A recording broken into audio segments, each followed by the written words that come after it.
Hey, so I'm Karen Delhay and I am the Executive Director of the Guild. Next up, we are going to welcome artist Kim Rhoney. I'm waiting for her. There she is. Hi, Karen. Hi, Kim. Looking good. Am I supposed to look at the screen on my phone or the I've never done this before. Yep, I think you should. I think you should. So just to give Kim kind of a little bit of an introduction, Kim is a wonderful artist. She uses oil paint and cold wax medium applied in layers with painting knives and heavy canvas to create her works. She was the featured artist of last year's Royal Oak Market Spring Art Fair. And I'm going to go ahead and let her take over at this point and show you what she does. So you ready? Yeah, I'm here. All right, I'm gonna bug out. You're with me today in my home studio, and I have my lovely daughters doing the camera work. So we haven't done this together like this before, so bear with us. But a little bit about me. I have been a professional artist for like 17 years now. That seems like a big number to say, 16, 17 years now. And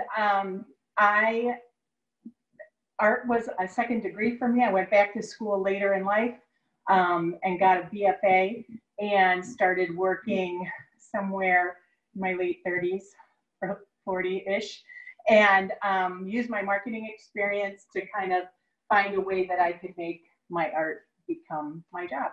And so I feel really fortunate to be able to do that. And I get to do it in a beautiful setting out here in the country. My studio's on 11 acres in our farmhouse in Milan, Michigan, which is just south of Ann Arbor, about 14 miles. And let me tell you a little bit about what I do. As Karen said, I'm a painter. I paint with knives.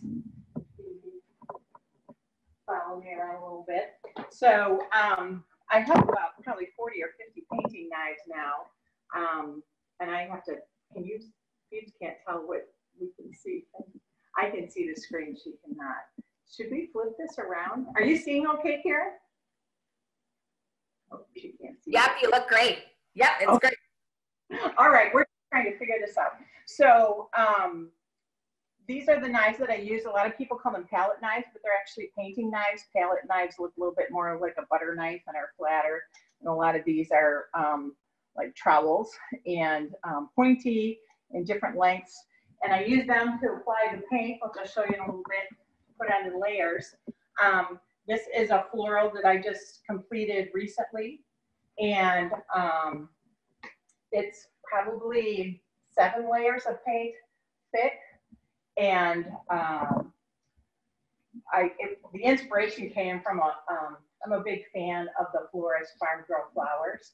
And my husband ordered a bouquet for me, and it was just stunning, all these pinks. And so I posted about it on my Instagram and Facebook, which you can find me. But that was the inspiration. I do a lot of florals, especially in the springtime. I don't know, Phoebes, can you come in a little closer, maybe show people can see some of the texture. I have built shapes using scumbly layers, thick, heavy, chunky layers.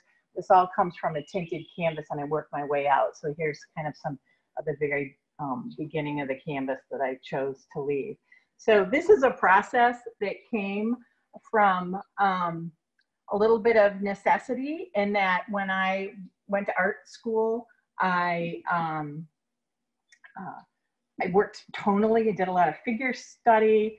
I did a lot of nudes and worked in charcoal. And as the kids came, and later I worked still life, and I added a lot of color to my work. So I think that kind of came in with the toys and probably the joy of having kids in the house.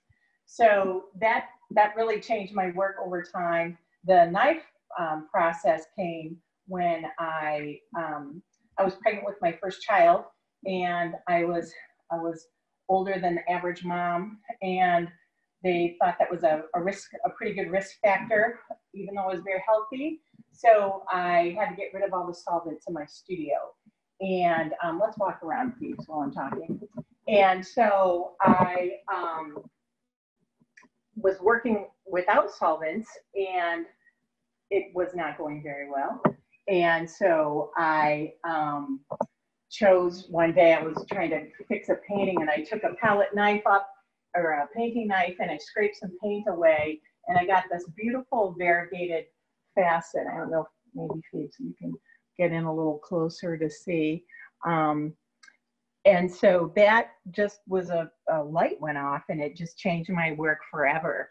So I have since then, you know, I might use brushes to start. Every once in a while I'll use brushes to get going. Let's go in here, Phoebe. But I will use predominantly knives to finish out the piece, and that's where my texture comes from. We can back up to show them a little bit more. So we're in one of the rooms of my house right now. Maybe Phoebe, you can do kind of a slow spin and see, you can point the camera at some of the work. I am really loaded for bear for paintings. I was expecting a big season and all excited for the Royal Oak show. And so here I am with my work. So thank you for joining me today to be able to take a look. This is kind of a quirky piece. This is, I have this over here in the corner, put a little light on it. It's birch scene, a little bit from a photo, a little bit from memory. My family and I do a lot of camping up in Leelanau County. And so this is a place that is kind of in my mind that's not far from our campground. So that just kind of makes me happy to look at that, especially since we're stuck home right now. I have some pieces in here. This was a piece that's online. You can see it is spoken for. It was actually a commission that I did. It's a cottage up in Lake Huron. And then this is a bouquet that's on my website. All my available paintings are on my website except for two I'm going to add after our little show here this morning. So you can take a look at those. Like, for instance, this piece is 3 feet by 3 feet. It's, I can't remember, it's bouquet, something bouquet with pears. And then here's a recent cow I did. I've done a series now of French white cows that are kind of fun to paint all the different whites. And so this one is Frances, and she was second to this generation, which is Francine, which is my cow that I'm keeping. I keep her displayed in here, but Thebes, you can scan around. I have some different bird's nests. The bird's nests actually work really well, and they're really fun to show the way this particular medium works up in paint, because you can just have a lot of fun. You can scrape back in, you can add layers. For those of you watching that have an interest in painting or want to give it a try, I do teach workshops. Right now they're a little bit on pause because of the pandemic, but I will get back at it as soon as we're able to. And bird's nests are always a fun thing for folks to start with. Little pink one over there in the corner. I do a lot of rural barns. I live out in Milan Township, and it's a very, we have a lot of natural social distancing, I should say. It's a very rural area, so just from walking and driving, I just have all these buildings from my lifetime in my head, and driving up and through northern Michigan and looking at the buildings. So sometimes I work from photos, sometimes it's a couple of photos, sometimes it's a memory, but this would be, to me, a summer evening in Michigan. And here, Paige, and you can spin around, I've got some larger pieces. This is kind of just a loose meadow that I painted last summer on a warm day, and it was when we first got rid of the wet season, and everything was just lush and starting to roll. So a lot of different texture, a lot of different color, just a fun, very loose, very interpretive. You'll notice growing up in southern Michigan and living here, I have a lot of flat skylines because we don't have mountains, and I tend to paint what I know, what I feel, and what my experiences are. So someday when I'm gone, they will say, yeah, there were always Midwestern skylines, because that's kind of what I see before I wake or before I start working at night. So that's just kind of something people have pointed out in my work when they're in my booth. And for those of you that haven't met me before, Kim Rhoney, my last name is Rhoney, and my website is kimrhoney.com. You can go on there and check out the work that I have. This piece is based on a garden designer's work. Actually, his name is Pete Ogle, and he is the designer in charge of the Belle Isle project. The Belle Isle Conservancy, they're putting in 2.5 acres, and he came up with the design. He's also done the High Line in New York City and Lurie Gardens in Chicago. He's quite famous. We're really excited to have him in Detroit. A lot of artists are gardeners, or that just always works that way. And I know we like color, we like to grow things, like the earth, I guess. And I'm just really a fan of his work. So some mornings I sit and have my coffee and then dive into a piece. And I think this is one of my favorite pieces that I made this last year. If you notice, there are bumblebees in here, which I'm a huge fan of bees, as we all should be. And even though they're in here subtly, I like to include them in my work when it's appropriate. The salute to them. And I've done some smaller series and continue to do work with bees. I'll revisit that this year. Here's another little birch scene behind my jungle of plants. This is, growing vases, another hobby. I have carrots I just put up on my website recently. So this is kind of adding to my vegetables that I've been working on. This display shows just some different sizes of prints. I said for this art fair that we're doing virtually, that we have free shipping, so you can go online, order a print, and I can just pop that in the mail to you. I also added a new feature on my website, if you can see, which is kimrhoney.com. Now, when I show available works, I also can show them and am showing them in different living rooms or offices. There's some handy apps that you can use for that. And I'm also giving close-ups of the texture, because when the pieces are small, it's really hard to see the texture of my work from a digital screen. So that is something that I have. Also on my website, I have a gift shop. So you can order greeting cards and sets, and you can order magnets. These are refrigerator magnets that are handmade. And I also, you can buy that on my website. Those are free shipping as well. So that's kind of a little tour of the work. I can come over and show you guys. This is I have a messy studio in the basement. And I worked all over this house at one point or another. But as my kids came along and things evolved, it just came to be that I could really only get work done if I painted right in the middle of the house. And this is the best way. So I'm really fortunate to have this space. I have, you can show them, I have a beautiful view out the back with all this gorgeous light. We have this is a nice place to come and take a break from painting. We have this pond. It's dug in clay and it's suitable for swimming. We have fish, we have chickens, we have a kitchen garden that we have to get going on. All this nice weather will get us motivated to do that. And you can hear my birds and my frogs. Kind of a cool thing to listen to. So this is a piece that I had drawn a while ago, and it's been a bit because I couldn't even find a photo that was sort of referring to. So I found another black cow this morning. She'll have to be our model. And what I'm going to do is show you a little bit about my painting process by just sculpting this ear. So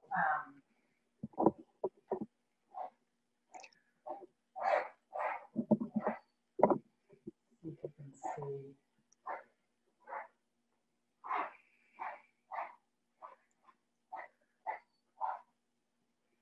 Putting in some darks. Actually, need a bigger knife. I have a few different sizes of knives that I like to go to. A little bit bigger one. So the knife here, I'm loading paint on, using the edge to apply paint. Black is fun because actually there's so many colors in black and it reflects the light in a really interesting way. And a couple of things about my process, people might wonder, like, why is she painting on blue? I always paint on a tinted canvas. I like that bits of the canvas can show through. And I feel like all those little bits help integrate the painting. Maybe Phoebe, you can find some spots where, here's where I painted on hot pink, and that is showing through to help build that form. I'll do the same thing here with the ear. Also, the chalk that I used to lay out just sort of dissolves into the work. I don't really worry about that. It's kind of my map of where to go.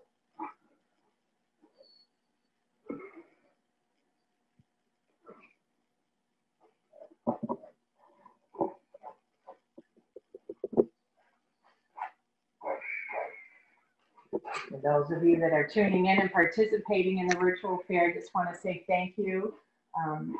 All the artists, you know, we're all part of the gig economy, and some of us are doing, I know some folks are sewing masks and doing things to help. And some of us are doing our job by staying home.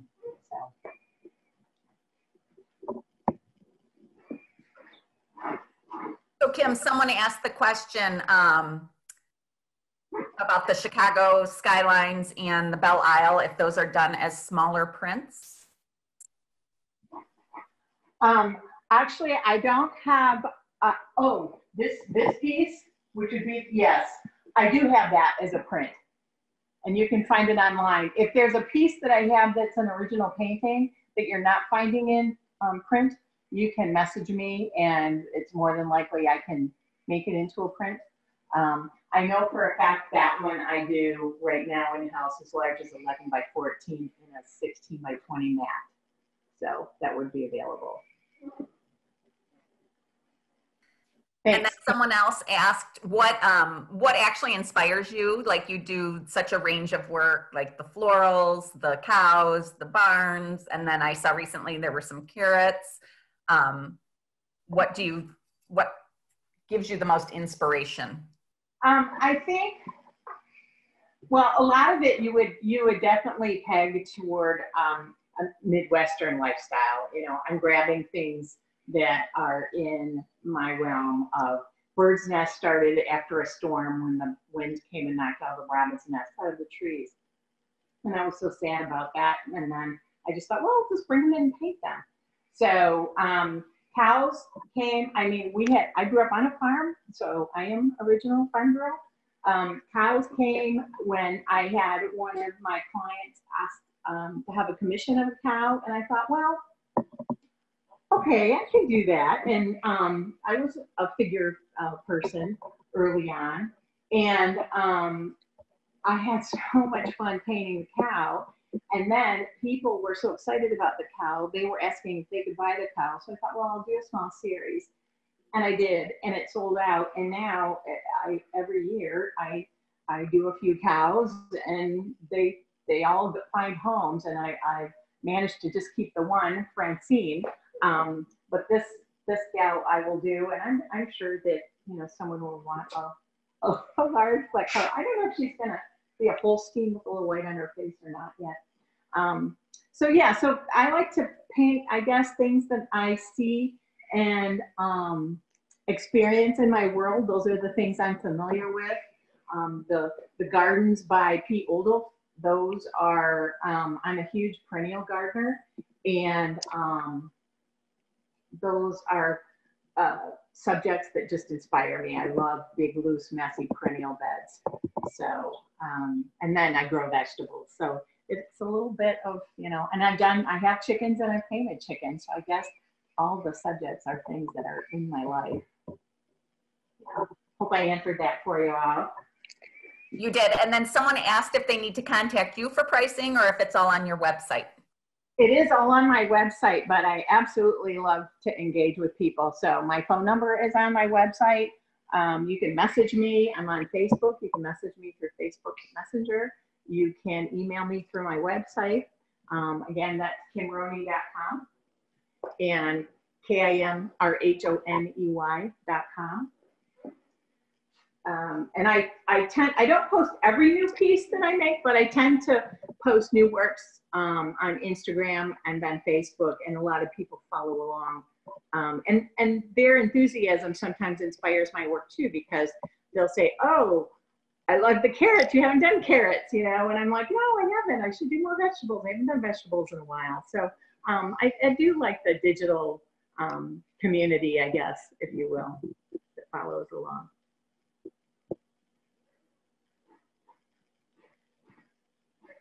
Any other questions, Karen? That helps. So what are your favorite subjects to paint, do you think? I think what I like is switching gears, to be honest with you.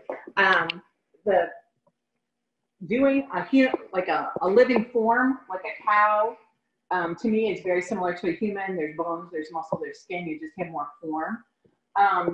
I can do that for a while, and then there's nothing like jumping into a nice loose landscape with no responsibility to an eye socket or nostril or any facial structure. So for me, to keep from getting bored, I kind of have these series that I've worked in over the years, and then I just sort of like to go back and revisit them, and then I might do a piece or two. And then as I'm working, I can see, looking back over time now, I can see my work evolve, where subtleties of layers, of stumbling, of having things, and I'll have Phoebe go back over here, of having things be really not articulated in a bit of detail, but truly read as the subject. For me and my painting style, that is when I'm hitting on all cylinders. So, and moving through the different subjects, then that keeps me challenged to keep, you know, I work in texture, I work in a living organism, I work in a building, I work on a skyline. So I think change is a good thing for me. And I haven't done chickens in a while. And someone messaged me the other day and said, hey, you know, you said you were going to do chickens, you haven't done chickens. So, you know, so that sometimes inspires me too. I'm like, yeah, I haven't done chickens in a while. I'll be out there. So I might do those this spring. I should have a lot of time. It doesn't look like we're going anywhere for a little bit. So someone commented here that they have one of your large poppy pieces and it brings them great joy each and every day. I thought that was really sweet. And someone asked if you're working with acrylics or oils. Oh, that's a great question. Let me give you a little tour of some of my materials, because if you decided to take a workshop or even try this on your own, I'm always happy to share. So I use Winton oil paints.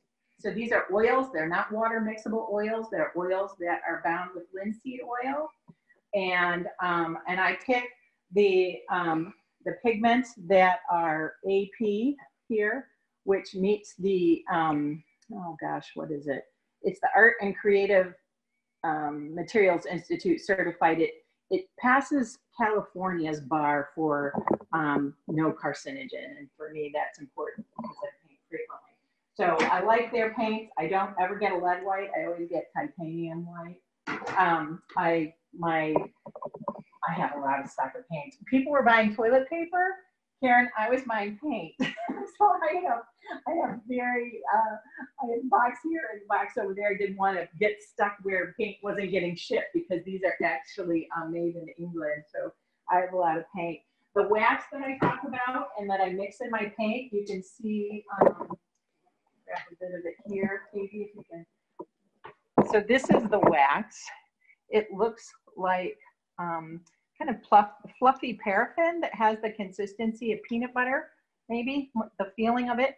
When I mix it with my paint, and here's some paint that doesn't have much wax in it. When I mix it with my paint, it just disappears. And what happens is this wax is beeswax, resin, and a tiny bit of low VOC solvent. This will bind with the oil paint, and it will make a paint that cures slowly. So this will start to dry. It will get stiffer over time. If I want, I can draw back into it. You can see my marks there. I can stumble back into it. It also makes some of the pigments, or makes all of the pigments dry more quickly. And I like that because coming back over to this piece, as I'm working in layers, I can carve back in. You'll see some knife marks here. Here, this is called sgraffito. I've carved back in to the work to show, you know, texture, and removing material is sometimes just as important as adding material. And when you get several layers of paint, sometimes it's fun to come back in and dig some out, and then you'll find different colors and facets working back through. So this is, and like this area of this painting, this is me just really having fun. It's loose, it's interpretive. There's a lot of texture. There's variety, very thin to very thick. So the wax has enabled me to do that over the years. Before I added the wax, these thick passages of color could wrinkle or sag. If I tried to dig back in, the top layer of paint would sort of peel off. And so I was having some technical challenges with the oil paint. And this product, but not to do a promo, but this is really the only cold wax that I like. It's by Gamblin. And this is professional size. You don't need a gallon. You can get it in 8 and 12 ounce cans. You can order it from Jerry's Artorama, from Dick Blick. Comes in a can, looks like this. And this will I probably use about a can to 2 cans of this a year. And a gallon like this is probably about 120 bucks. So a little goes a long way, and I paint a lot. You'll see I do have some brushes. Sometimes when I'm working, I will come in and to this and wash in passages, I should say, of paint. But back to how are we doing? We're almost done. So a couple more questions. Someone asked if you put any sealer on your finished works, and then can you remind? Someone asked what brand of wax it was again, but maybe you said that, but maybe repeat it just in case they missed it. The wax is by Gamblin, Gamblin, and Gamblin is a great, let's see it there, is a great company in that they make their products in America. They're very conscious about volatiles, and all of their products, even their solvent, sometimes have a little bit of solvent, but it's Gamsol, their Gamsol, which is low VOC. And that's the solvent that they put in here, which keeps this. So I only have a little bit of paint open in my studio at any one time. But even if I have this can, you have to put your head in it to get any fragrance out of it. It's very, very low VOC, so it doesn't require special ventilation. Even though I like fresh air, and you can tell I put a lot of plants on my workstation because I'm pretty conscious about studio hygiene. I also, if I'm doing messy stuff, I work with gloves, but mostly I keep my hands clean. So. Was there another question, Karen? If you put sealer on your finished works. That's a great question. Actually, it's not required. The wax can be used. You can take the wax and paint it on a brushed painting and then buff it with like a terry cloth or a sock, and it is a varnish. So by putting that in my paint, it's done. There's no further need for any kind of varnish. And actually, this painting is only a couple weeks old, but if I touch it, it's pretty tough. And over the years, what could happen to it would be dust. still a brush, a light soft brush, you know, to get the dust off. But it's pretty tough stuff. It feels like cement when it's been here for a long time. Awesome. So you want to remind everybody where they can find you and your work? Okay. My website is Kim Rhoney. Page this side, Joe, for you to see. So my website is kimrhoney.com. You can find me on Instagram as Kim Rhoney. You can find me on Facebook at Kim Rhoney Studio. I have a Facebook page, which is separate than my personal page, so it's all business.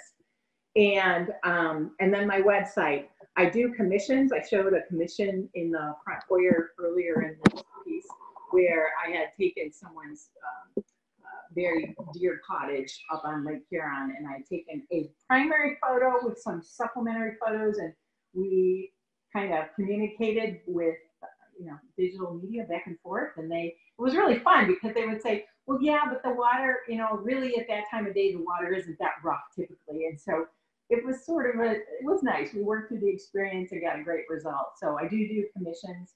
That's also something you can ask me about. Yes, you did one at the stadium, the Michigan Stadium recently too, didn't you? Yes. I met on my website. I was fortunate to produce a piece this size, which is very large, 4 feet by 5 feet, but it is the Michigan Stadium, and it hangs in the sports office at Destination Ann Arbor. So sports officials that are coming into our city get to see that, and I'm very proud of that. And that is available in print. You can buy that on my website as well. Awesome. Great job. Thank you so much. Again, everybody, you can find Kim's work at kimrhoney.com. She is definitely one of our favorites. We've known Kim for quite a while. She does a lot of our shows, and proud that you could do this with us today. Thank you so much. You're getting some great feedback over here. People loving your work. So thank you. Now, able to go on Facebook and see this? Because I couldn't read the comments as I was So the Facebook Live link for those that are trying to do that isn't working for some reason, but we are recording, so we will be able to feed this back to you. I'm going to take you off as a co-host, but you should still be in as a panelist, and you can still see the comments. Awesome. Thank you, Karen. This was a great idea. I had fun. I hope we do this again sometime. I probably could get a little better at it. Yeah, I'm having this idea for happy hours coming up, like Tuesday and Thursday happy hours with artists. I know, my brain always going. Thank you so much. This was awesome. Love the guild. Thanks so much. Thank you. Okay, so we're going to sign off with Kim.